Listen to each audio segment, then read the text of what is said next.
If you are not going to the Phoenix Open or watching the Super Bowl this weekend, you may want to pop in and see a movie this weekend. And our friend and critic, movie critic that is, David at the Snack Bar, is here with some of the films that you've reviewed. I never call them films, I call them movies. Some of the movies that you've reviewed. Well, there is a difference between a film and a movie. Generally, a film is like much more important, gets nominated for Oscars. So we have a couple of films today and a couple of movies. Oh, gotcha. We're going to start with James Cameron's new movie. He actually produced it. He didn't write it or direct it. He's an executive producer on it. It's called Sanctum, and it's about guys who dive into caves. A film or a movie? This is a movie, at best.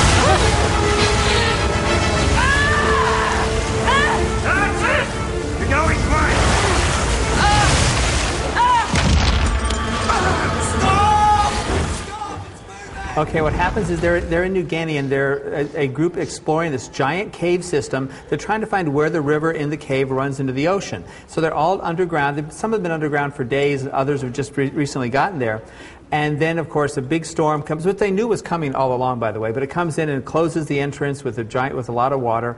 But at the heart of this movie, it's just a father-son relationship reconciliation movie. The writing is really bad. The acting is wooden. The action is non-existent. And when something does happen, they cut away at the last minute and it resolves itself. I was really disappointed. The 3D is nothing exceptional either. So, Sanctum, 2 bags of popcorn. Like I said, I was disappointed in this film. So what you're saying is go ahead and pay for the 3D because it's the best movie you've seen all year. Yeah, no, don't pay for the 3D. As a matter of fact, I hardly ever say pay for the 3D. It's generally not worth it, and certainly not in this one. Up was one I think you did. Yeah, it was one of the few, yeah. All right. Yeah. The Illusionist is the next one. The Illusionist is an animated film. It's by the same guy who did The Triplets of Belleville. This one is nominated for an Oscar for Best Animated Film, so it would fall into the film category. The film category.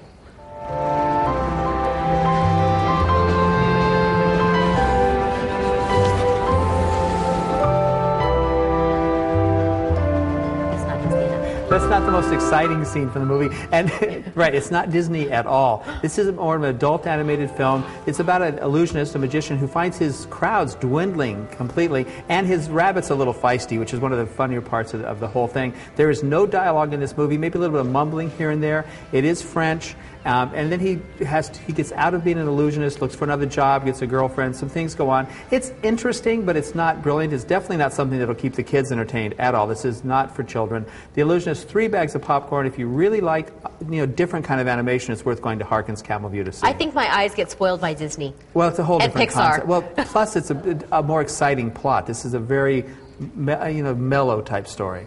I'm sorry, I was asleep already. No, I'm kidding. And then another Oscar nominee we have next. Javier Bardem, nominated for Best Actor in, it's called Beautiful. Yes. ¿Estás listo para irte? No. Tú y yo sabemos lo que sufren los muertos que se van con deudas. Yo no me voy a morir, Bea. Javier Bardem plays an underworld figure who is trying to reconcile with his family while his business is going a little sideways.